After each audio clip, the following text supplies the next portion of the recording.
Seguindo com o Morning dessa sexta-feira, a gente recebe agora a Denise Campos de Toledo para falar com a gente aqui sobre economia, né? A Denise é especialista em economia, faz os comentários aqui na Jovem Pan e vem no Morning tentar. Primeiro, vamos por partes, traduzir sempre, Denise, de uma forma clara para que os nossos ouvintes entendam, porque é um tema meio árido, né? Difícil de entender. As pessoas sentem no bolso, mas sentem não entendem no bolso, muito, exatamente. Né? Conhecem lá efetivamente o que está acontecendo quando sobra ou quando falta no bolso, mas esses índices todos, essas taxas aí, inflação no país, vamos lá, o IBGE divulgou, né, a inflação oficial. Vai mudar muita coisa em comparação ao índice de julho? Olha, caiu, julho estava 0,52, agosto 0,44, mas não é grande alívio não, porque veio o dobro de agosto do ano passado, que foi um ano horrível. E no ano passado a inflação chegou a quase 11%, estourou totalmente o teto da meta. Então isso mostra que a inflação ainda está rodando num nível muito alto. Né? Então isso exige cautela na hora das despesas. A alimentação trouxe alívio, a alimentação que tinha disparado em julho agora perdeu força, mas leite está subindo antes que o pessoal comece a chiar, porque a alimentação não está exatamente barata, tem muita coisa subindo, tem alguns tipos de feijão ainda subindo. Então a alimentação foi o que mais colaborou para a desaceleração, mas não está tão leve assim para o bolso do consumidor. E tem uma certa resistência da inflação mesmo, de gás, que é preocupante, porque quando a situação está ruim, a tendência é as empresas segurarem aumentos de preços. Aí quando começa esse ambiente de mal confiança, você começa a falar em retomada do crescimento no ano que vem, aí muita gente aproveita para recompor margem. E aí a inflação não cai como se espera. Ela está com uma variação em 12 meses de quase 9%, mais precisamente 8,97%. A expectativa do mercado é que fique um pouco acima de 7% no final do ano. A gente já está em agosto.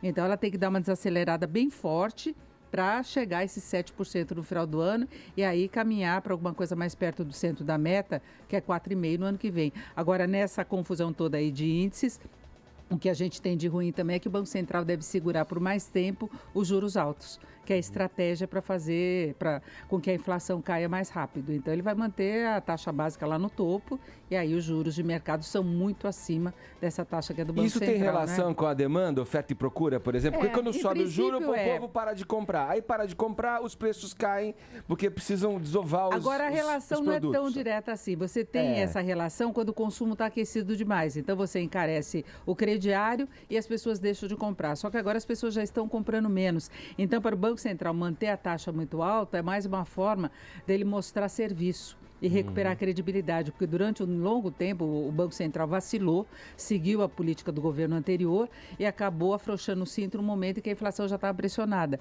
Então isso gerou toda uma discussão sobre a independência de Banco Central, se ele estava fazendo a coisa certa ou não. Então essa direção, desde que assumiu, quer mostrar que está trabalhando para valer. Então vai segurar até para forçar a confiança nessa queda da inflação. Só que penaliza toda a atividade econômica, bate na própria dívida do governo, que é corrigida pela taxa básica, né?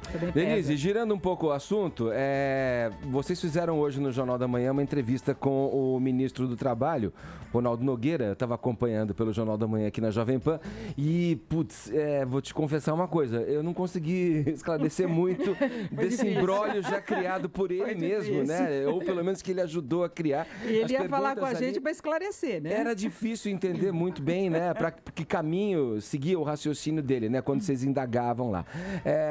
Mas o que ficou de mais importante aí? Olha, a proposta vai ser apresentada, segundo ele, em dezembro, né? Então vai ser discutida só no ano que vem, depois tem recesso parlamentar, então vai ser uma discussão para o ano que vem. Agora, a ideia que parece é que eles querem flexibilizar algumas regras, não aumentar a jornada total de trabalho, que foi a grande polêmica de ontem, porque ele falou que haveria possibilidade de as pessoas trabalharem 12 horas por dia. Aí todo mundo fez a conta, multiplicou pelos dias e chegou à conclusão que ia estourar a carga horária. E não é exatamente isso. Ele falou que dependendo da atividade, você pode ter durante um determinado período de trabalhar por mais tempo, uma jornada diária maior, mas não excedendo as 44 horas semanais. Então, a gente conseguiu tirar dele isso. Você acumula um tempo maior de trabalho aqui num turno e depois alivia no outro, que, segundo eles dizem, é uma coisa que já na prática acontece, não é? Já acontece, só que aí dá margem para você brigar na justiça. Sim. E é isso que eles querem reduzir, porque o Brasil é recordista de ação trabalhista. Porque é uma coisa muito rígida e o que ele quer é que, através de convenção, se permita que algumas categorias possam flexibilizar essa questão da jornada. Agora, tem muita coisa ainda atrapalhada. O Ministério da Fazenda disse que só solicitou um estudo a respeito do fundo de garantia, mas não quer mudar o fundo de garantia, porque também veio aquela ideia que o trabalhador ia perder 13º, ia mexer em férias, ia mexer no fundo de garantia. A ideia deles, eu acho que é utilizar o recurso que está lá do fundo de garantia de uma outra forma, para tentar minimizar pressões aí no ajuste fiscal. O dinheiro fica lá. Então, talvez eles possam utilizar em outras operações para ter recursos para determinados investimentos. Falava de seguro-desemprego, mas é só um estudo, por enquanto não vai mudar. Seria até bom que mudassem o rendimento do fundo, né? Que na verdade é quase um confisco. Você tem uma inflação altíssima e a correção do fundo é 3% ao ano, então é muito inferior. Mas é tudo muito estudo. Agora o governo está ficando meio viciado nessas coisas, né? De falar demais e depois se desmentir, depois fala de novo e a proposta mesmo não aparece. Isso aconteceu com a reforma da Previdência também. A gente não tem ainda a reforma, e olha o que já se falou. Já se falou de 65 anos, unificar a idade para homem e para mulher, 60 anos, depois uma transição, depois acaba com o fator previdenciário, não acaba, mexe com os militares, não mexe. É um desgaste desnecessário, né? Fala, Ellen. O grande problema que está se constatando é o problema de comunicação, né? A reforma trabalhista, eu acho que é uma das principais reformas deste governo, e quem está à frente dessa reforma, em tese, seria a pasta do trabalho, e a gente viu hoje no Jornal da Manhã, ouviu hoje no Jornal da Manhã, um ministro que não conseguiu comunicar o que está se pensando. Mas... E ele deve ter falado isso ontem, na reunião que acabou gerando essa polêmica. Exatamente, que a história das 12 horas, errada, o Brasil hoje tem uma jornada de 44 horas semanais, né? Aí eu fui buscar alguns comparativos no mundo, para a gente ter uma referência do que mais ou menos se tem. A gente tem o quê? A Austrália com 34 horas semanais, Japão com 42, é o mais próximo da gente, Itália com 38, Estados Unidos com 42 também. A média fica entre 38, 37 e 40 horas semanais, se você for olhar no resto do mundo. Então, quer dizer, é óbvio, a gente já tem muita carga horária, né? Quando o ministro fala isso e não consegue explicar o que falou, gera o que a gente está vendo nas redes sociais. É que nem você mexer com um gato bravo, né? As centrais sindicais todas assim arrepiaram, assim, falam, olha, não, pera, não é só a central sindical, né? Quer dizer, o trabalhador, que já está com quase 12 milhões de desempregados. Mas as centrais já estavam querendo marcar greve, movimentação e tal, e nada, né? Depois ele desmentiu. Esse governo sabe como pisar na bola com ele mesmo. Exatamente, não precisa de adversário, né? Já tem adversário, mas não precisa muito, não. Ô, Denise, eu sei que você tá aí na iminência de entrevistar o Henrique Meirelles, então a gente vai te liberar, mas antes eu tenho que dizer que a gente tá na torcida aqui por você no Prêmio Comunix. Sei que, né, o prêmio já tá entrando aí, né? O jornalismo tá entrando na fase final e a gente tá aqui na torcida por você, Denise. A votação acaba dia 11, hein? Eu acabei de postar o link aqui no Twitter para todo mundo votar. O Aros também tá concorrendo. Aros também, Mauro Betting também. Então quero todo mundo votando. É rapidinho, tá aqui já acaba no dia Twitter. 11, é fácil, né? O site é votação.premiocomunix.com.br.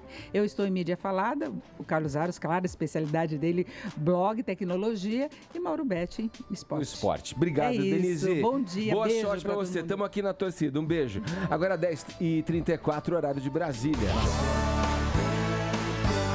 Olá, bom dia. 10 horas 5 minutos, horário de Brasília.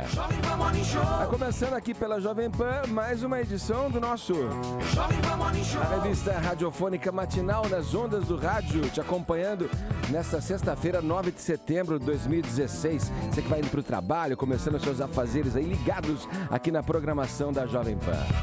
Em nome da lei, ministro Teori Zavascki nega pedido de defesa de Lula e diz que ex-presidente tenta embaçar investigações das quais é alvo. Todos os homens do ex-presidente. São cada vez mais raros os deputados fiéis ao ex-comandante da Câmara, Eduardo Cunha, cujo mandato poderá ser cassado na segunda-feira. Desimpedidos no Morning, Bolívia e Fred, os craques que usam o humor e a zoeira sem limites para falar de futebol na internet e agora também na televisão, são os nossos convidados dessa sexta-feira aqui no Morning. Esses são alguns destaques do programa que está começando. Olha aí, vamos já escancarar nossa hashtag para essa sexta. Bom dia, Paulinho. Bom dia, Ed. E aí? Hashtag Desimpedidos no Morning. Seguindo na onda dos meninos que vem aí. Vocês podem comentar, você que é fã, tem perguntas, tem comentários, quer saber mais dos Desimpedidos, mas também serve pra galera que está desimpedida, livre, leve e solta, pronta para voar nessa sexta-feira, querendo arranjar alguém, sei lá, vale tudo. Hashtag Desimpedidos no Morning. Tá bom, tem o WhatsApp também pra você interagir, 931-7009, pode gravar uma mensagem em áudio ou em vídeo interagindo com esta turminha do rádio. Bom dia, Ellen, bom dia, Tonholi. Oi. Fala, Vini. Bom dia. Tamo aí, hein? Convido você a passar a próxima hora e meia com a gente, coladinho aqui no Morning Show da Jovem Pan. Tem conteúdo extra lá, tem um monte de coisa que você não acompanha aqui na nossa programação, digamos, oficial. Não que lá seja um proibidão, né? Às vezes tem um proibidão também lá no nosso Facebook. Às Tem vezes, sim, né? acontece. A Ellen é protagonista de um deles, né? Adoro. O famoso beijo técnico de Ellen Brown. E tantas outras participações especiais dos convidados estão sempre lá no nosso Facebook, facebook.com/JP Morning Show. Tem até o meu vídeo também exclusivo pro YouTube, bombando na web. Então tem coisas assim que você só vê no nosso Face. Dá um pulo lá. Curta a nossa página. Curta nossa página no Facebook.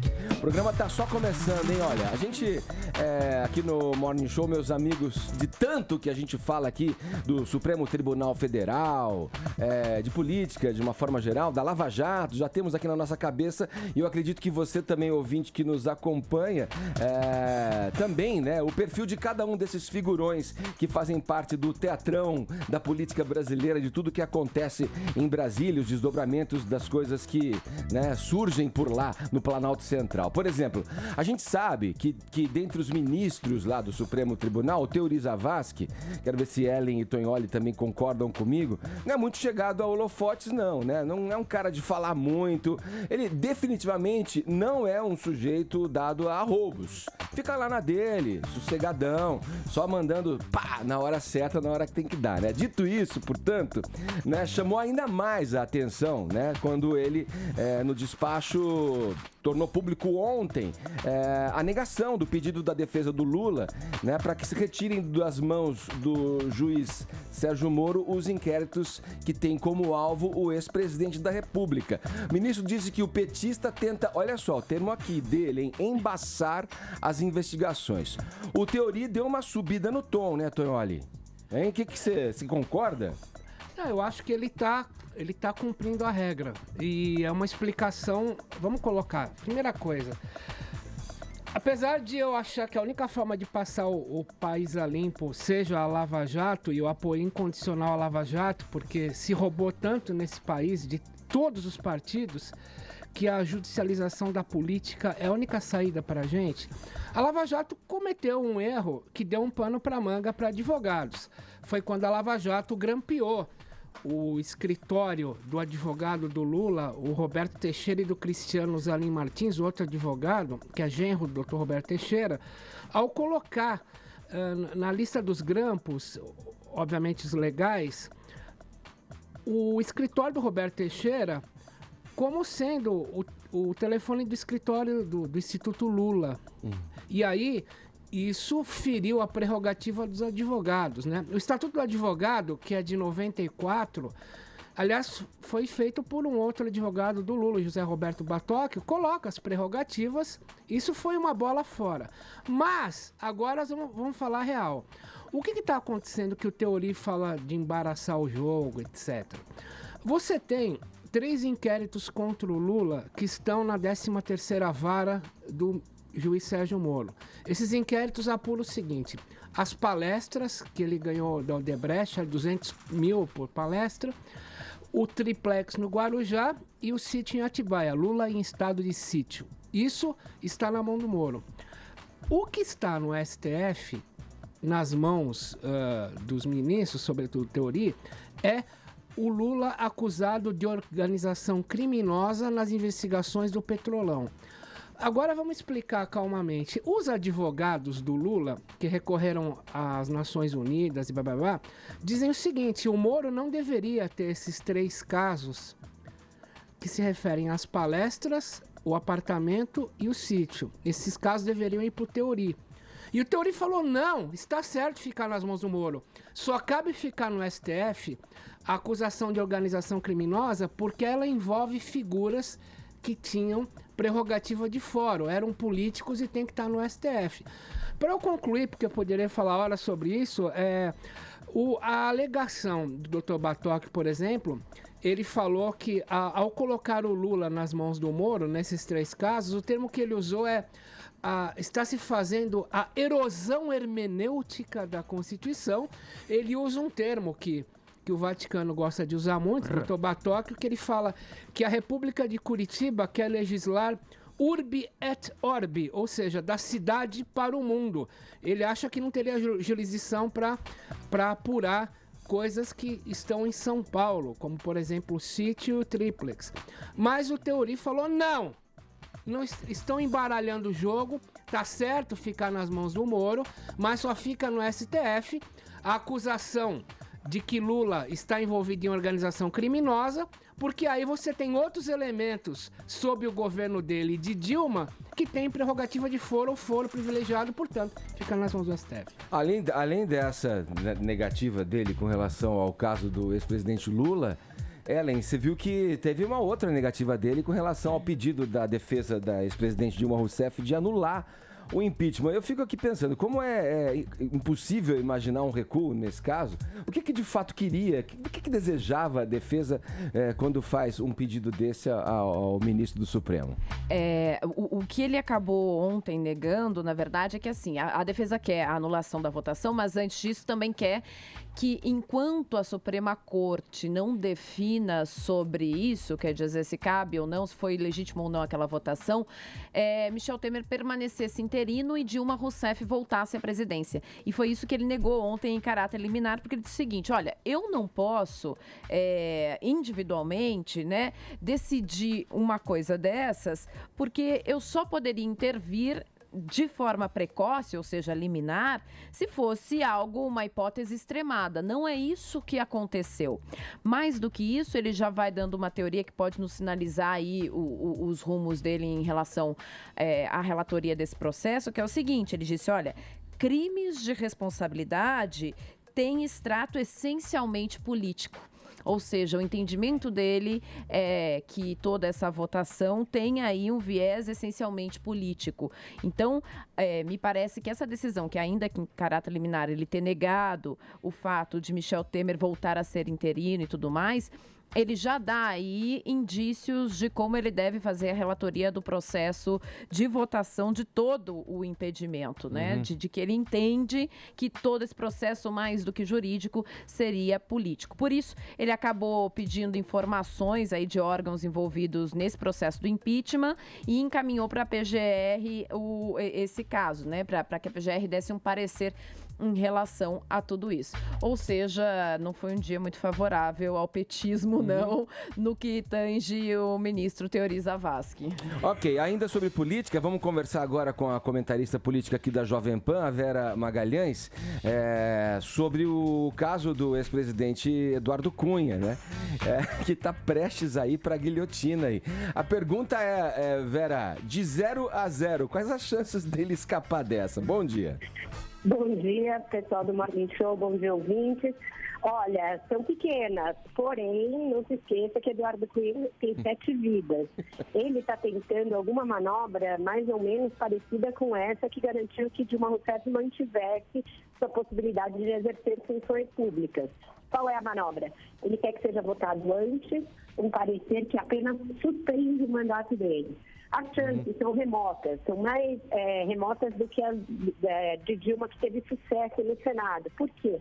Porque o presidente da Câmara, Rodrigo Maia, não vai fazer como o Ricardo Lewandowski, que nasceu no peito e decidiu sozinho. Ele vai submeter ao plenário essa decisão. E o plenário tende a não acatar esse pedido para que seja votado um outro parecer de um deputado do grupo do Eduardo Cunha, que pede que ele seja só suspenso por 3 meses em vez de cassado.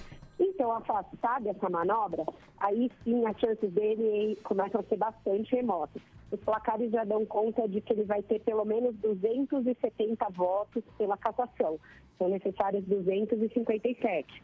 Mas uma vez aprovada a cassação, que é o que deve acontecer, não sei se na segunda, se vai haver quórum na segunda, mas enfim, na semana que vem, de qualquer maneira, aí ele deve fazer um outro tipo de recurso e aí, de novo, bater nas portas do Supremo, que virou o resolvedor oficial de pepinos da nação.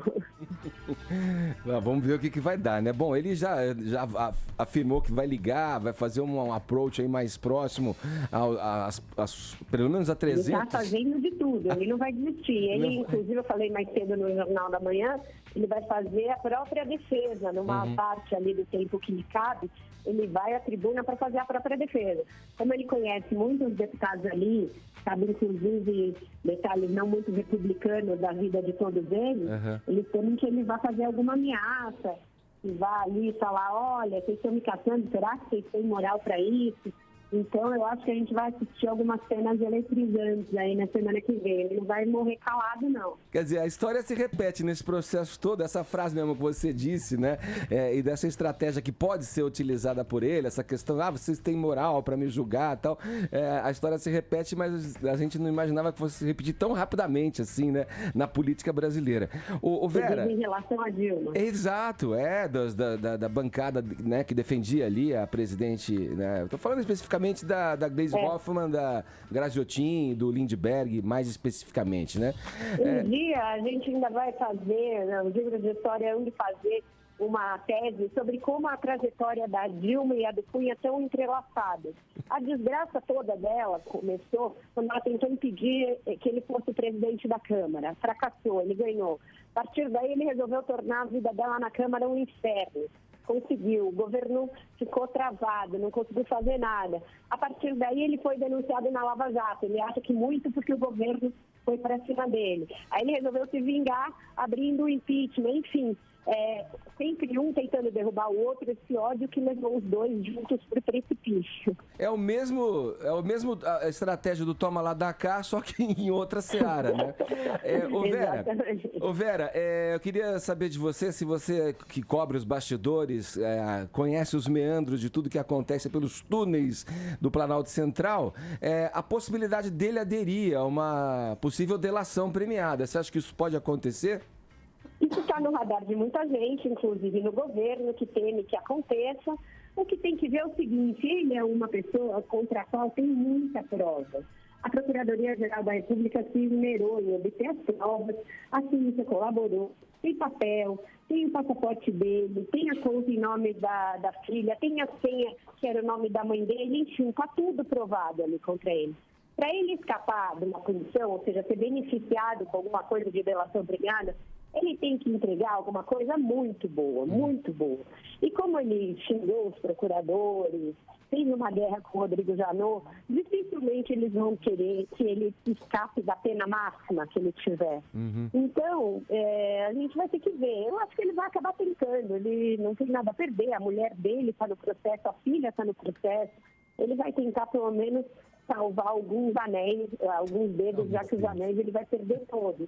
Estão se esvaindo, né? Eu acho que ele vai ter que entregar alguma coisa muito boa para que o Ministério Público aceite fazer delação com ele. Tá certo. Obrigado, Vera. Essa vai a Magalhães conversando com a gente aqui no Morning Show. Boa sexta-feira para você. Bom fim de semana. Para vocês também. Agora 10 horas 20 minutos, horário de Brasília. Morning Show. Tem mais de 7 milhões de seguidores aí. Bom dia, Fred. Bom dia, Edgar. Bom dia a todos da mesa. Bom dia a todo mundo que tá ouvindo. Segunda vez que participo aqui, Edgar. É verdade, você teve uma vez já. Da Copinha, muito feliz, né? Era ouvinte e agora a segunda vez que participei. A primeira vez eu vim pra falar especificamente da Copinha, que tá rolando de novo, inclusive. Tá rolando de novo. Boa, vamos falar sobre isso. Só que antes da gente engrenar no papo com você, Fred, vamos ver um trechinho aqui de um vídeo, né, dos Desimpedidos aqui. Vamos. Vixe, morro de vergonha, hein? Olha lá, tá rolando.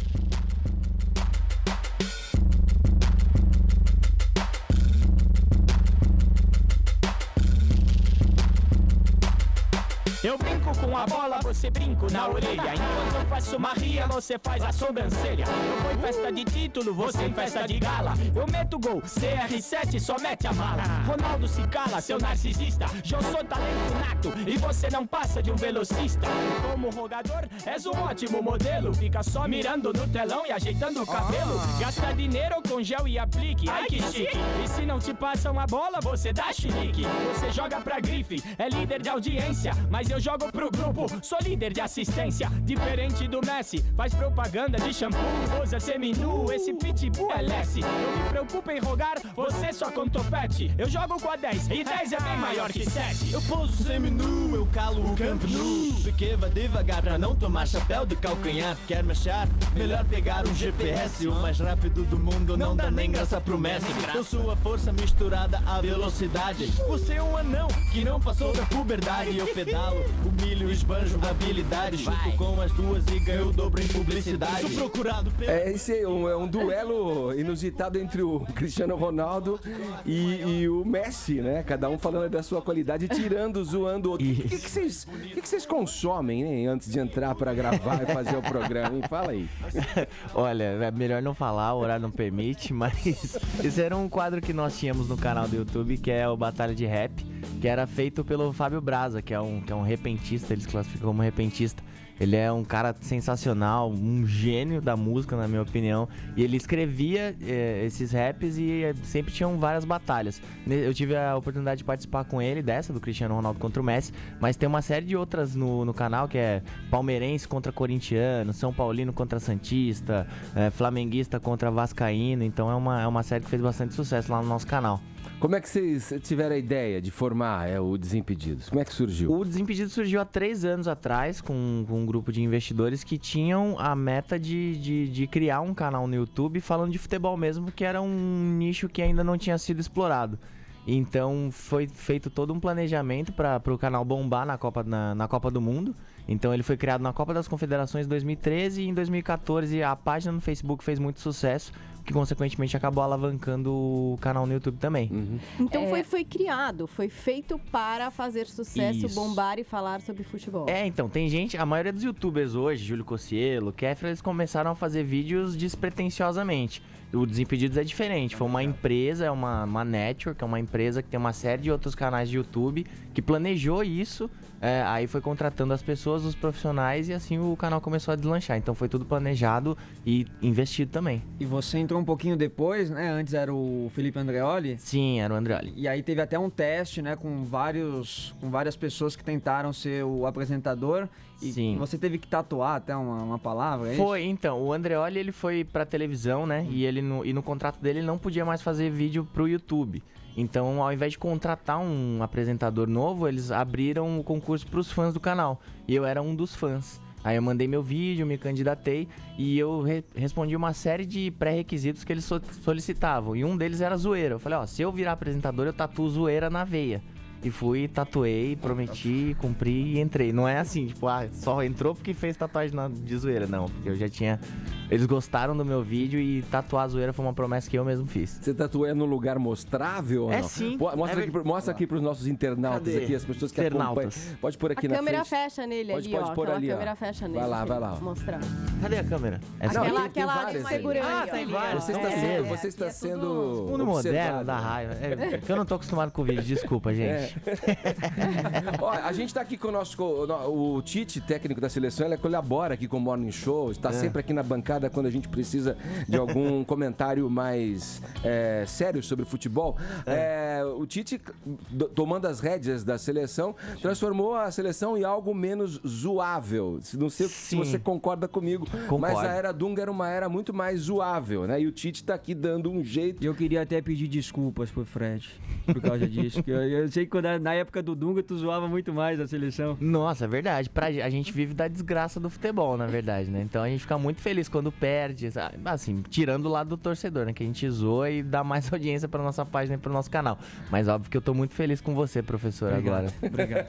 Tem mais um trecho de um vídeo aqui. Vamos dar uma sacada, né? De um vídeo do pessoal do Desimpedidos aqui no Morning Show. Pode rodar aí, Bruno. Embaixadinha com o Neymar, hein? Olha aí. Vou pegar de basquete, tá aqui. Nossa, você tá balançando até agora. Agora você vai acertar. Ai, velho! Pô, eu achei que você ia jogar na cesta, pô. Não, é o chutando desafio uma do bola de travessão. Tem um negócio na internet, no YouTube principalmente, que faz muito sucesso, que é esse desafio do travessão. Então eu acabei criando esse quadro no início do ano, em que a gente desafia uma série de jogadores. Não é toda vez travessão, mas só que como tem um número de buscas grande no YouTube, desafio do travessão, ou Crossbar Challenge, né, que é a maioria deles que tá descrito lá, eu falei, vou aproveitar a figura do Neymar, que tem uma grande exposição no mundo, e vou fazer esse desafio com ele. E tá muito bem, deu 3 milhões de views, fora que o Neymar também é muito gente boa, nos tratou muito bem. E pra falar a verdade, eu fui superior a ele nesse desafio, Cara, mas ele teve um pouquinho aqui, mais de sorte, assim. Ele acertou no final? Acertou, ele acertou um e eu perdi de 1-0 só pro Neymar. Opa, é um bom índice. Tá ótimo. Fala, Paulinha. Fred, na TV a galera, claro, gosta de assistir os jogos, gosta de assistir aquelas mesas redondas, enfim, debates, lá. E é meio isso que tem sobre futebol. Você falou que a galera gosta de assistir, por exemplo, o desafio do travessão na internet. Que mais que a galera gosta de assistir sobre futebol na internet? Então, a gente vai muito na direção contrária dessas mesas redondas que você citou, que é aquele padrão da televisão pra falar de futebol, que é os caras de terno. Não é uma crítica, é só a gente quer fazer totalmente diferente disso. Porque o lema do canal é a gente conversar de futebol como as crianças conversam na escola, como os jovens na faculdade, os adultos no trabalho. Então, esse é o lema do canal. Então, a gente vai totalmente na contramão disso. Tem um outro quadro nosso no canal, que é um programa meu, que é o Fred Mais 10, que é Top 10, por exemplo. A gente pega os 10 melhores gols de bicicleta da história. E Top 10, Top 5 sempre faz muito sucesso. Isso é um quadro que também tem bastante visualizações lá. Qual programa de televisão que você acha muito chato, assim, de esportes? Muito chato, cara. Pra ser bem sincero, eu parei de assistir TV, velho. Antes eu gostava muito do Globo Esporte, mas agora por conta do trabalho eu não vejo mais. Mas, sendo bem sincero, eu parei de ver. Agora eu acompanho alguns programas ou outro da Fox, mas não vou falar mal aqui, né? Agora, Fred, eu fico pensando, antes de Tadeu Schmidt e Thiago Leifert, o esporte na TV era a zebrinha do Léo Batista, era aquela coisa quadradinha. E esses dois vieram dando uma inovada em texto, na maneira de tratar o esporte. Para vocês isso também não é válido? Quer dizer, essa outra forma deles também não acabou dando uma inspirada na pegada de Pra mim, pessoalmente, na minha carreira, o Thiago Leifert é a maior inspiração que eu tenho. Porque ele conseguiu transformar, na minha opinião, não só o esporte, mas o entretenimento como um todo. Porque ele levou de uma forma brincalhona, de uma forma solta. E eu acho que todos os outros programas de esporte se moldaram. E também acho que até os outros tipos de programas se moldaram também em cima disso. A própria Globo. Antes o William Bonner, pra informar que errou alguma coisa, era uma cerimônia absurda. E agora, quando ele tem um pequeno erro, ele já fala na hora.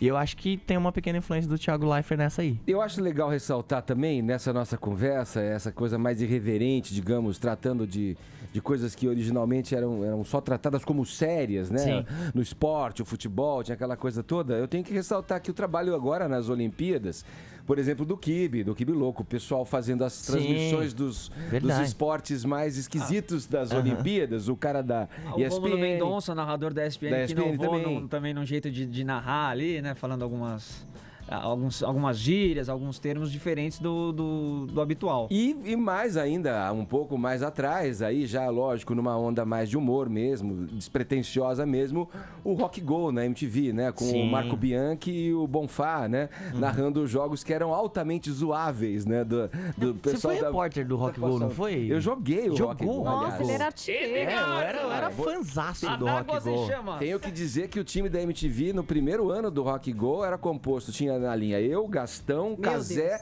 e o nosso ponta de lança era nada mais, nada menos do que Jorge Benjor. Oscar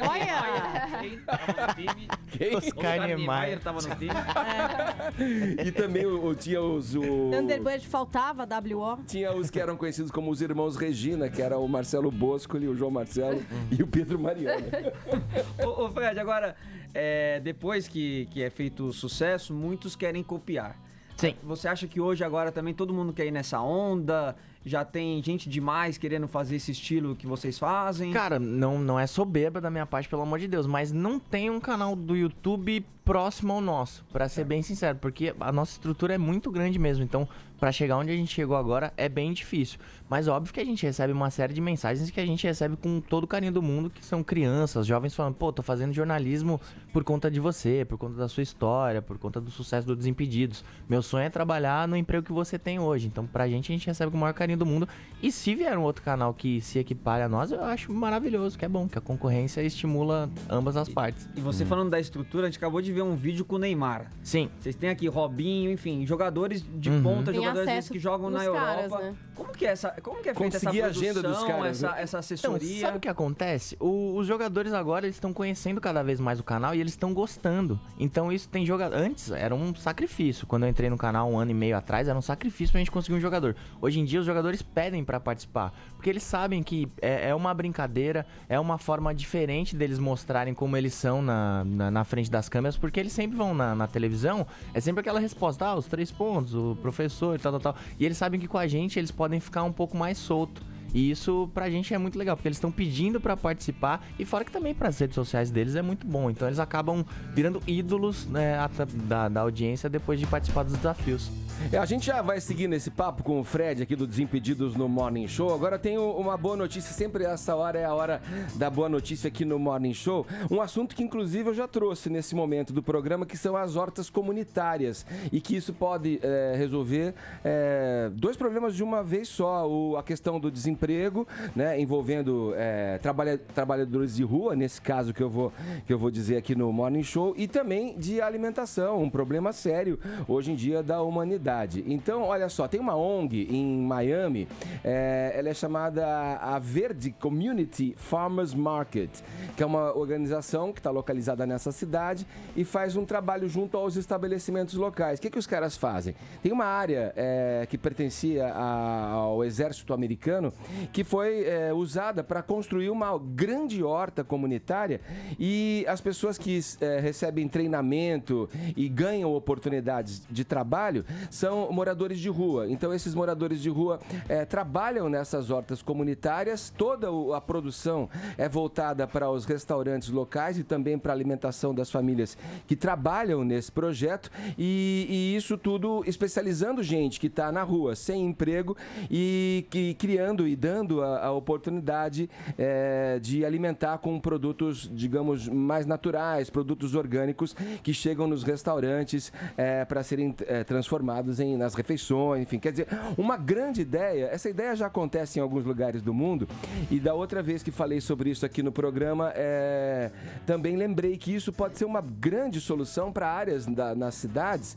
Aqui mesmo, na cidade de São Paulo e em grandes cidades acontece também essas áreas onde tem as redes elétricas, os postes, as torres elétricas, ficam muitas vezes sendo utilizadas para esse tipo de coisa. E seria muito bom oficializar e organizar um movimento no sentido de plantar alimentos usando mão de obra de trabalhadores que estão atualmente desempregados, ou mesmo os moradores de rua. Tá aí uma boa ideia que pode ser, sim, copiada aqui pelos brasileiros.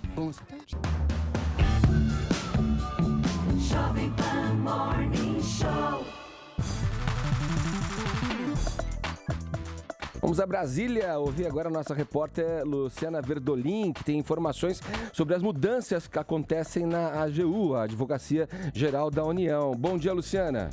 Bom dia, Edgar. Bom dia também aos ouvintes. Olha, foi confirmado mesmo, o presidente Michel Temer convidou Grace Mendonça para assumir a Advocacia Geral da União. Ela é servidora de carreira e vai substituir Fábio Medina Osório, que vinha tendo vários desentendimentos, principalmente com o ministro-chefe da Casa Civil, Eliseu Padilha, que havia indicado ele, inclusive, para o cargo de advogado-geral da União. Esse troca-troca na AGU já era, assim, comentada, já tinha uma polêmica já há bastante tempo, por conta principalmente de 2 casos. O ex-ministro da AGU foi apontado como responsável por uma estratégia desastrosa para mudar a direção da EBC da empresa brasileira de comunicação. E também em junho ele foi acusado de tentar dar uma carteirada para embarcar no avião da FAB para Curitiba. Vale ressaltar que Grace Mendonça já tem grande atuação no Supremo Tribunal Federal e está sendo muito bem avaliada aqui pelo Palácio do Planalto. Bom, tem um outro elemento, né, Luciana, que está sendo comentado hoje, que o Fábio Medina Osório foi defenestrado a pedido do ministro-chefe da Casa Civil, Eliseu Padilha, também por ter mandado investigar o ex-ministro e advogado-geral da União, Zé Eduardo Martins Cardoso, e também ter feito algumas coisas desastrosas com relação à Lava Jato que comprometeriam o governo, né? É isso mesmo. Ontem, o que se comenta, os assessores dão conta de que teve uma briga forte entre os dois.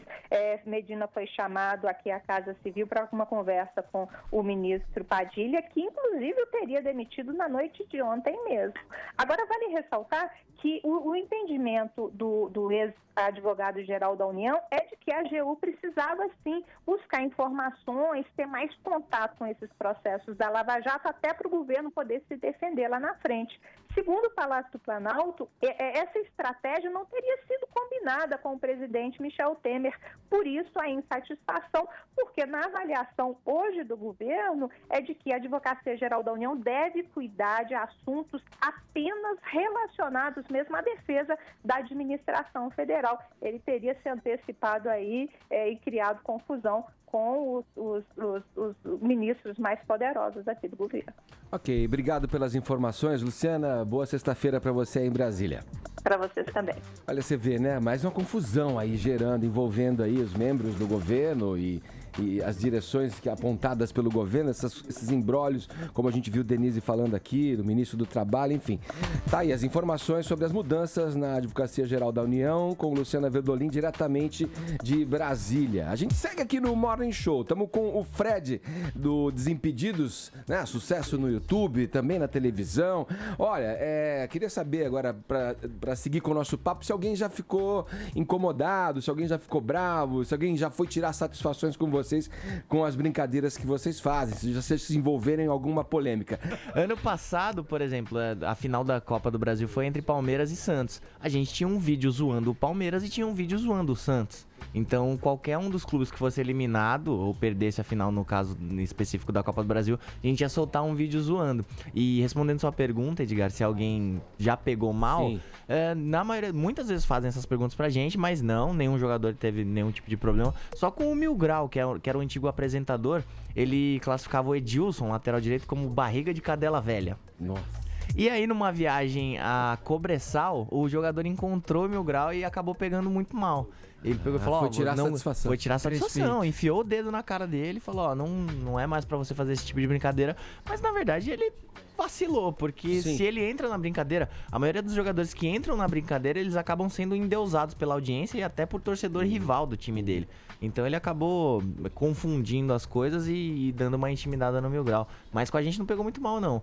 Teve um clube, porque tem um quadro nosso também que se chama Hino da Zoeira. Você falou que não, mas vai aparecendo, vai aparecer. Né? A lista vai aumentando. Teve um clube que não gostou muito do Hino da Zoeira, que assim que o time é eliminado, a gente faz uma paródia do hino zoando o time. E o clube acabou não gostando, entrou em contato, mas enfim, nada que vai fazer a gente parar com Vamos isso. falar de TV. Vocês, no final de agosto, vocês estrearam no canal Fox. Como é que é trabalhar, migrar pra televisão? Tem sempre aquela curiosidade de saber se vocês continuam com liberdade, porque no YouTube, vai lá, meio que você faz o que você quer, né? Sim, sim. E aí na TV, se tiveram alguma reunião pra falar, olha, escuta, por aqui não podemos ir? Ah, sim, não. Desde que a gente começou a conversar com a Fox, o que a gente sempre bateu o pé foi pra ter essa liberdade de conteúdo. Porque não existe caso de youtuber que foi pra televisão e deu certo. Então a gente colocou na cabeça que só daria certo se a gente tivesse a mesma essência do YouTube. Então a gente pode falar palavrão, pode meter o pau em todo mundo. Tanto que antes de começar o programa aparece aquela mensagem, né? Não nos responsabilizamos pelo que será dito nesse... Conteúdo gerado por terceiros. Então, e a gente tá muito feliz com essa nova fase. Não é uma migração, é só uma mídia nova. A gente não saiu do YouTube pra ir pra TV, a gente só arrumou uma mídia nova pra expor nosso conteúdo e a gente tá muito feliz. Mas é pra expor exatamente o conteúdo que vocês fazem Não. na internet ou vocês estão fazendo coisas novas para a televisão? São coisas novas. Tanto que a gente pega como exemplo o Porta dos Fundos, que só replica na TV o que eles passam na internet. A gente falou, putz, não é legal pra gente replicar, porque se a pessoa tem isso no YouTube de graça a hora que ela quiser e quantas vezes quiser, por que ela vai querer ver isso na televisão, sendo que tem um horário fixo, determinado, e na TV a cabo? Então a gente criou quadros novos, que agora a gente fica muito mais em cima do convidado mesmo. A gente tem o De Costas pro Bolívia, que é um trocadilho com o De Frente com o Gabi. Tem o Fred Mais 5, que é um quadro meu adaptado, que eu pego 5 lances da carreira do jogador. Fora um karaokê também, o jogador canta, o jogador entra na nossa brincadeira e tá dando um retorno muito bacana pra gente. Ô, Fred, putz, você foi falar o nome dela, meu, agora a gente tem que abrir o espaço pra ela. É mesmo? Tá aí? Se vira com a Marília. Ô, Fred, é o seguinte... Você sabe que eu sou polêmica, né? Uhum. Eu quero saber daquela história com a torcida do Flamengo. Que vocês chamaram eles de Flamengo. Certo. Pegou mal aquilo, não pegou? Então, pegou mal pra alguns torcedores que não eram fãs do canal, porque essa sempre foi uma brincadeira que a gente sempre fez, de falar Flamengo. Inclusive, alguns torcedores do Flamengo falam assim lá no Rio de Janeiro. Mas o que acontece é que foi o lançamento de um uniforme que é da Adidas, né? Que também patrocina a gente. E acabou com algumas torcidas, com alguns twitters da torcida do Flamengo, acabou pegando meio mal. Mas o que é engraçado é que foi só o Bolívia que participou dessa ação. Então ele ficou com medo, falou, pô, a torcida do Flamengo tá me odiando e tal. Mas a gente foi agora pro Rio de Janeiro e a popularidade do Bolívia cresceu imensamente com essa história. E a gente foi muito bem recebido pelo público do Rio de Janeiro. Então foi só um mal entendido que acabou sendo positivo pro Bolívia até. Convenceu, Gabi? Convenceu. Queria saber também se eles estão pegando mulher bastante agora, né? Porque depois de ficar famoso... Você tá interessado por quê? Não, só quero Você saber. Gosta do novinho? Interessado. Você gosta do novinho, né? Nosso público é 90% homem, então não tá tão fácil assim, não. Fala, Paulinha. O Bolívia, que tá desaparecido, a gente queria dar essa notícia. Não, polêmica, levamos polêmica. um chapéu dele, um lençol. Ele tá desaparecido. O pessoal no Twitter perguntou porque ele não tava aqui. A gente também queria saber. Aliás, liga pra cá, viu, Bolívia? Se tá tudo bem com você, se estiver vivo, a gente quer saber. Eu, enfim, queria saber por que da máscara. Que história é essa de não poder saber quem é? É tipo meio Louro José, assim? Ou Black Bloc. Ele vai ficar pé da vida. Ele não tá aqui, infelizmente, não, então a gente não vai poder falar. Ausente assunto aqui. Vou chamar ele de Louro José no programa hoje.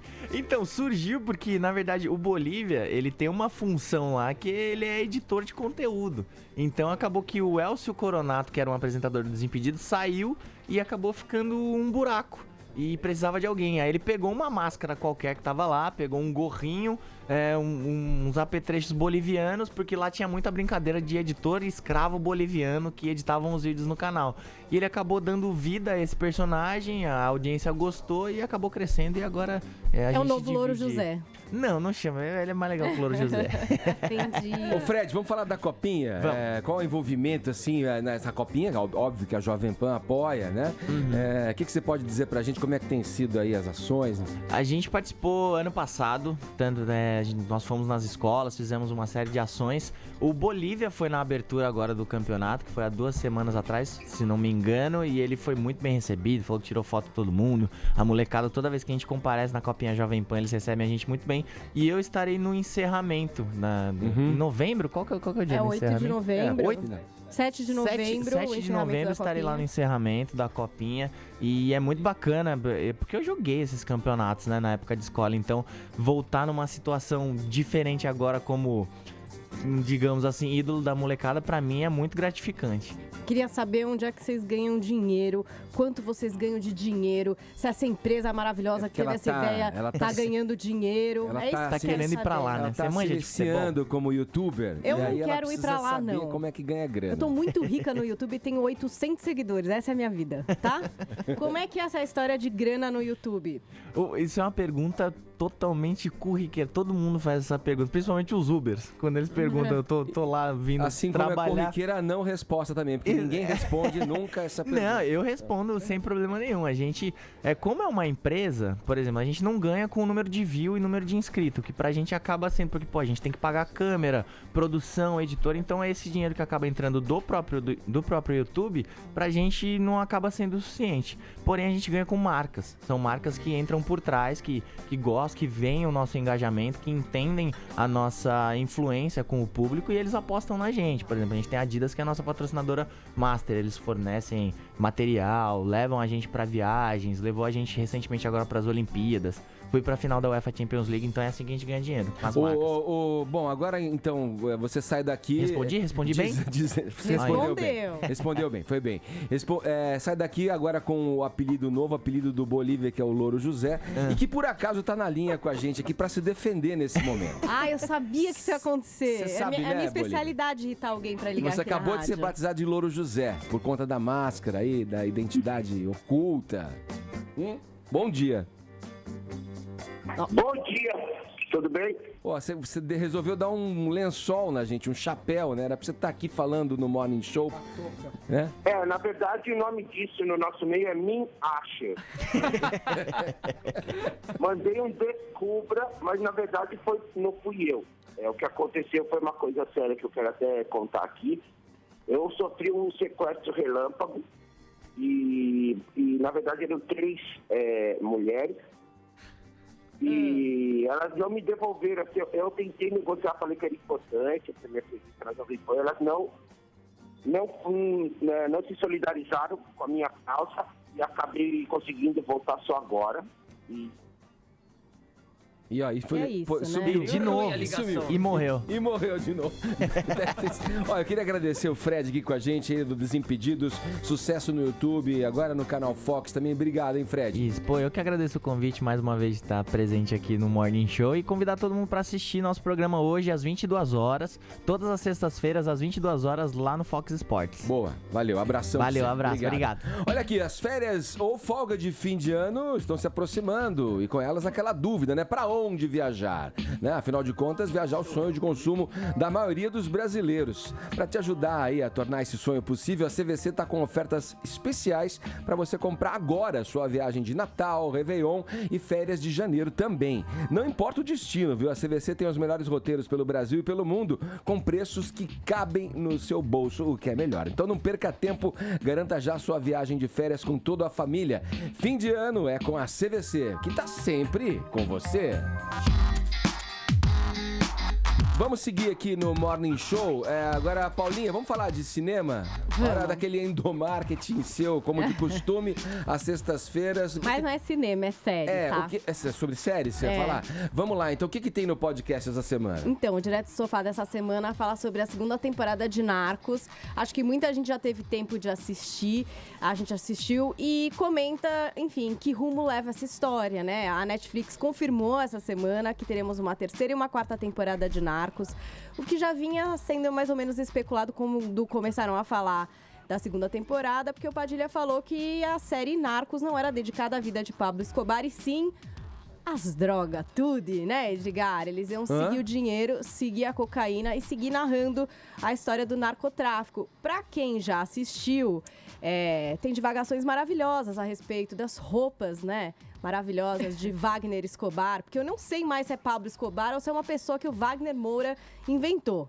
Entendeu, Edgar? Você que gostou da primeira temporada, depois vai poder comentar comigo. Nós temos um ponto de discordância muito sério nessa Wagner série. Moura, Paula? Não tô criticando, é que eu acho que ele... Sei lá, eu não sei se aquele cara lá é o Pablo Escobar, não. Eu acho que é o Wagner Escobar, um novo personagem. Você tá fazendo mal pra você eu essas tô coisas. fazendo nem um pouco mal. Fato é que o cara morre, eu quero que vocês me contem sobre a cena final, o que é que vocês acharam. Eu achei que foi legal, tem cenas documentais interessantes nessa segunda temporada. E uma coisa pra mulherada ficar feliz é que parece que o Pedro Pascal, que pra mim é o grande cara dessa segunda temporada de Narcos, o agente Penha, essa pessoa maravilhosa, que inclusive é meu nick no Twitter durante toda essa semana em homenagem, ele continua. Porque a gente vai conseguir acompanhar depois, Edgar, pelo que parece, o cartel de Cali, que acaba tomando conta do tráfico de drogas da Colômbia para os Estados Unidos, e aí fica meio que em cima disso a finaleira, tipo, E agora o cartel de Cali assume como é que vai ser. Eu acho que tem fôlego para próximas temporadas. A gente estava conversando sobre isso, porque é uma outra fase do tráfico de droga, né? A lavagem de dinheiro, a tentativa de legalizar a grana. E eu acho que aí tem muito pano pra manga pra ser explorado. Mas essa segunda temporada foi sangrenta pra caramba. Quem gosta de ação, a partir do 7º episódio, pode curtir. E se você não vai acompanhar, Edgar, é porque você não é mulher e não curte um homem de calça jeans, como Pedro Pascal interpreta nessa série. Eu acho que a série vai dar uma declinada com a saída do Escobar, que é a figura central ali, na minha humilde opinião, viu? Acompanharemos esse caso, tá? Tá lá o nosso podcast, vou postar agora no Twitter pra vocês, o Direto do Sofá dessa semana, com João Guimarães e Amanda Garcia, editores dos sites de entretenimento e da Jovem Pan. Ok, chegou a hora da gente ouvir o Léo Stamilo, nosso consultor, que ele é diretor do Twitter para América Latina, é diretor de conteúdo no Twitter, também do Moments, e sempre fala com a gente às sextas-feiras aqui para dar uma geral no que é destaque, né, na ferramenta. Bom dia, Stamilo. Oi, Stamilo? Stamilo. Oh, yeah. Bom dia. Tá me ouvindo aí, não? Tudo bem, Stamilo? Tudo bem. Estão me ouvindo? Estamos te ouvindo. Então Olha tá bom. só. Eu tava aqui ouvindo vocês morrendo de medo dos spoilers da Paulinha sobre Narcos. Ah, não dei spoiler, eu não gosto de dar spoiler. Não deu, mas eu tava aqui me segurando na cadeira com medo que você fosse falar alguma coisa. Eu sempre seguro a língua, mas no podcast às vezes rolam spoilers. Gente, ela narrou a cena final toda ontem aqui. Mas peraí, é uma história pública. Galera, todo mundo sabe que o homem morre. Não conta. O traficante morre tudo no fim, é um spoiler nato. Só muda o outro que assume, né, depois, claro, né, e que vai morrer mais pra frente. Ô, Stamilo, eu acho que a Paralimpíadas é o grande destaque do Moments, né? Tem vários episódios ali que geraram repercussão no Moments, né, no Twitter. Foi, durante a semana que começou meio esquisita, né? Começou com a suposta camisinha sabor berinjela e tá terminando com o cachorro que parece um cavalo do Messi, né? Mas no meio do caminho, a gente já vai falar sobre esses dois assuntos, no meio do caminho a gente teve, sem dúvida, as Paralimpíadas com muito destaque no Twitter, muitas coisas legais acontecendo no Rio de Janeiro. A própria cerimônia de abertura, né, Edgar? Não sei se você acompanhou ela todinha. Ela passou só no Sport TV, infelizmente, mas foi muito legal, teve uma boa repercussão no Twitter. Principalmente, o momento que a gente teve mais tweets, um volume maior de tweets, foi quando a primeira paratleta brasileira, a Márcia Malsar, perdeu o equilíbrio ali e caiu, né, carregando a tocha olímpica. Foi um momento realmente muito emocionante, porque ela caiu, levantou ali e vamos embora, e terminou o percurso que ela tinha que fazer para passar a tocha para o atleta seguinte. Foi um momento realmente muito emocionante, e isso teve reflexo direto no Twitter, obviamente. Foi um dos momentos mais tuitados durante a cerimônia de abertura, assim como foi também o momento da vaia ao presidente do Comitê Olímpico Brasileiro, Carlos Arthur Nussmann, e também ao presidente Michel Temer. Foi spoiler, será, essa vaia? Não? Ou todo mundo sabia que ia acontecer? Era uma expectativa grande, né, também, com relação a isso. Pois é, tinha uma expectativa grande e dessa vez a manifestação foi mais forte, né? Bem mais forte do que o que a gente viu durante as Olimpíadas, né? Quando o Michel Temer ainda era um presidente interino e agora ele, como presidente de fato, ele acabou recebendo aí um protesto muito maior, muito mais significativo durante a abertura das Paralimpíadas, né? E tem pelo menos 2 tweets que foram muito legais, Edgar, que durante essa semana sobre as Paralimpíadas. O primeiro deles do Bolt, do Usain Bolt. Ele fez um tweet com fotos. Ele fez um tweet com fotos muito legais dele com a Terezinha Guilhermina, que é a velocista brasileira, né, que corre também na categoria dos 100 metros rasos. E ele tweetou fotos correndo junto com ela num evento que eles participaram juntos no Rio de Janeiro, se não me engano, no ano passado.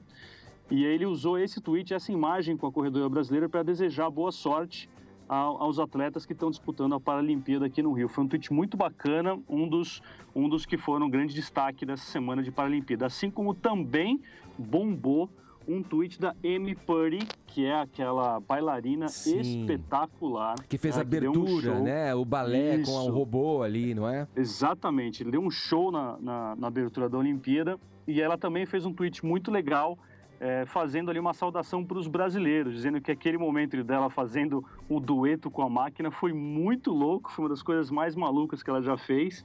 E ela estava ali dizendo, e depois ela fez um tweet dizendo que amou muito a experiência e que ama todos os brasileiros e que aquele samba foi pra gente. Foi um personagem que é realmente muito marcante na cerimônia de abertura dos Jogos Olímpicos. Ela e o é desempenho dos brasileiros foi ela é muito legal atleta também, né, do... Edgar? Sim, Como é que é? sim. Desculpa. Ela é atleta exatamente do que? Eu me esqueci, eu vi na reportagem, acho que... Sabe, Paulinha, do que é ela, que ela compete? Bom, enfim, Amy Purdy, obviamente, foi um ponto alto ali da abertura. Ela é bailarina, viu, bailarina, Edgar? né? E ela também é atleta paralímpica da seleção, da delegação dos Estados Unidos. É bailarina, é dançarina profissional. E ela foi atleta de snowboard. Snowboard, é isso. Ela foi atleta de snowboard e depois acabou tá atuando agora como bailarina e fez uma performance realmente espetacular nas Paralimpíadas. Que mais, Stamilo?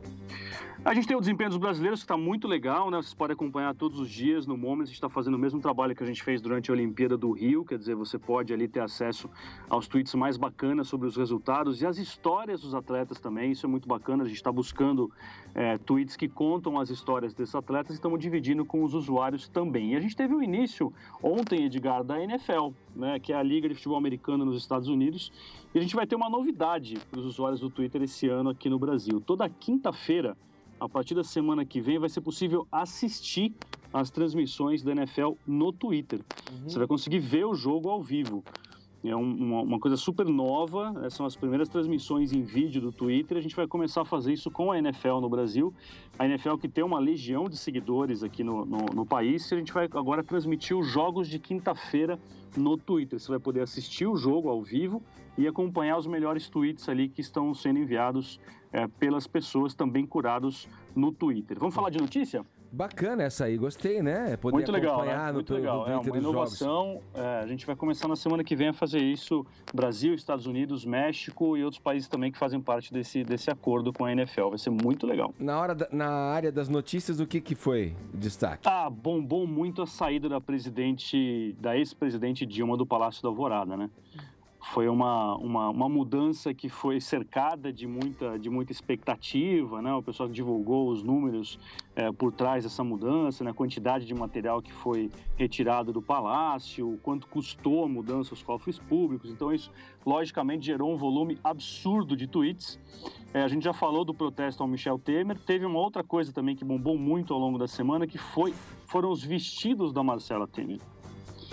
E isso até teve uma polêmica grande, assim, teve várias matérias de jornais, revistas, enfim, sites falando sobre as roupas que ela usa, se aquilo era uma mensagem ou não, que o presidente Michel Temer queria passar para as pessoas, quer dizer, uma coisa muito polêmica mesmo, né? Uma coluna bizarra da Folha de São Paulo, já que o Léo está citando, aí vão lembrar, teve uma coluna bizarra dizendo que o vestido branco que ela usou na cerimônia do 7 de setembro era a tradução da mensagem que o marido gostaria de passar naquele momento. Isso acabou gerando, como o Léo está dizendo aí, uma série de repercussões aí. Uau, uma mensagem foi um super buzz, de fato. A coincidência é que aquele vestido esgotou em Brasília, o vestido de uma estilista de Brasília, e o pessoal, as mulheres parece que gostaram bastante do vestido, porque afinal de contas ele acabou.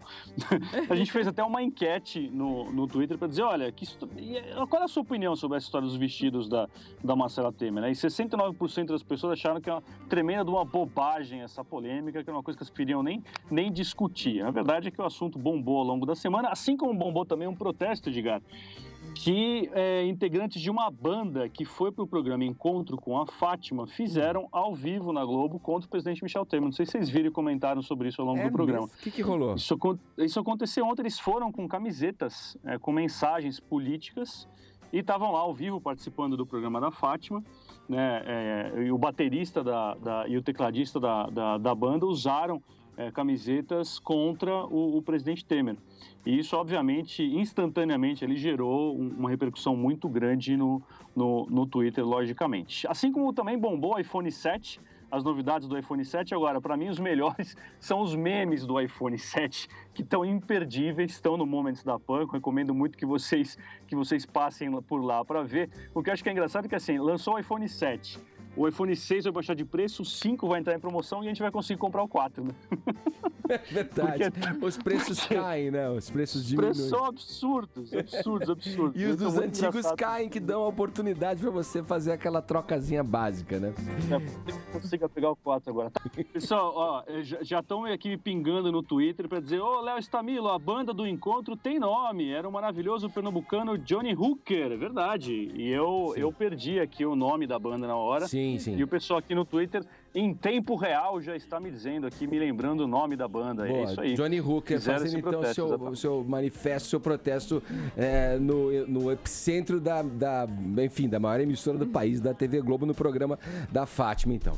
Vamos fechar. Fechamos com essa, Stamilo? Tem mais alguma aí que a gente não Tem mais uma só que eu queria dividir com você, gente. Você sabe que o nosso trabalho aqui no Moments é encontrar tweets que sejam, né, engraçados, que sejam relevantes para as pessoas, tweets que são difíceis de encontrar. E é isso que a gente faz. A gente encontrou...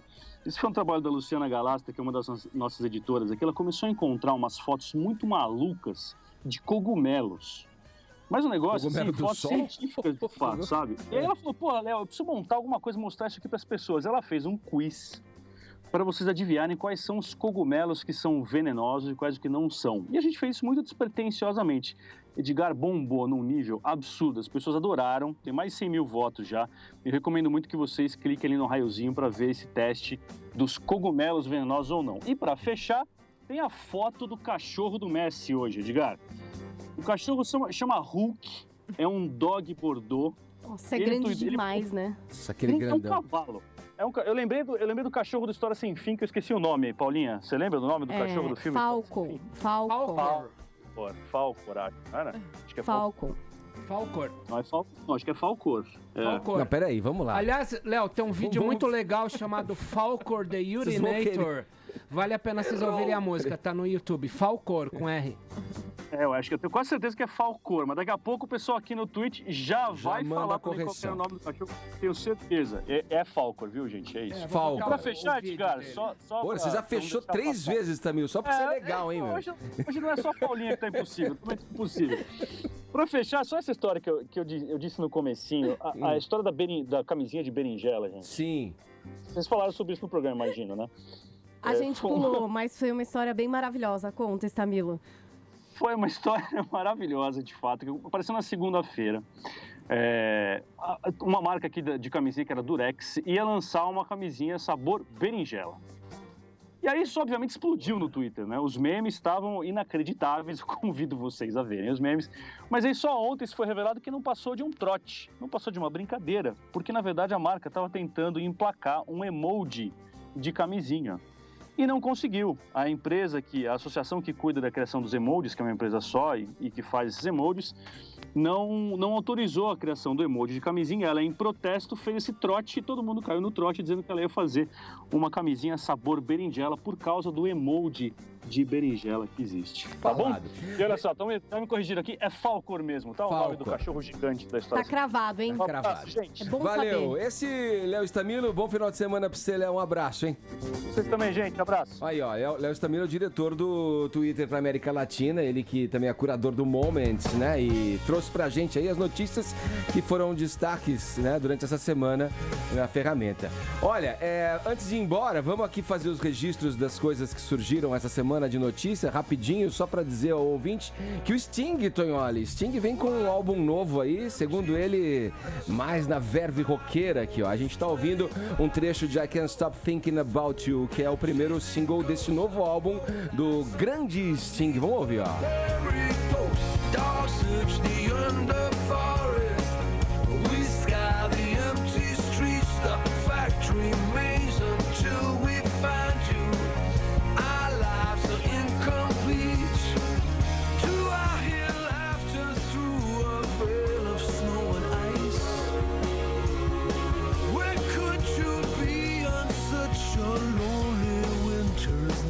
Gostei do som, hein? Meio abertura de Gilmore Girls, né? Adorei. O disco chama Quinta e Nona, porque todas as músicas do Police, todas, têm uma dissonância chamada nona, e que ninguém usava nona no rock. O Police colocou nona in. todas as músicas. Por isso que eles inovaram. E 57th and 9th era o cruzamento pelo qual o Sting passava se dirigindo ao estúdio onde ele gravou o álbum em Nova York. Aí a música fala sobre essa coisa obsessiva, enfim. E aguardado então, não vejo a hora de ter o álbum completo para ouvir esse do Sting. E ainda fechando aqui com uma de música, o Pretenders, Tonholi, você viu? O Chrissie Hynde, que ia lançar um disco solo, planeja agora o lançamento, vai sair já está em processo de finalização, o novo álbum do Pretenders, que vem o cara do Black Keys na produção. Porque assim, a Chrissie Hynde inova tanto que 2 formações dos Pretenders que ela teve, o Paul McCartney surrupiou a banda inteira e refez a banda dele em cima dos Pretenders. Então deve vir coisa boa. É o Dan Auerbach do Black Keys, né? Que está sendo produzido e gravado por ele no estúdio dele em Nashville. Vamos aguardar outro lançamento importante aí do rock com Chrissie Hynde e o Pretenders, e esse do Police que a gente vai ouvindo aqui e que serve de trilha pra gente fechar o programa dessa sexta-feira, agradecendo a você, querido ouvinte, que esteve com a gente até agora. E na segunda, prometemos a volta, a partir das 10 da manhã, aqui na programação da PAN. Tchau, Paulinha. Beijo. Tchau. Beijo, Ellen. Tchau. Beijo técnico em você, Ellen. Nossa! Pode deixar depois a gente... Tá no YouTube, hein? Um abraço, Tonholi. É hoje. Será?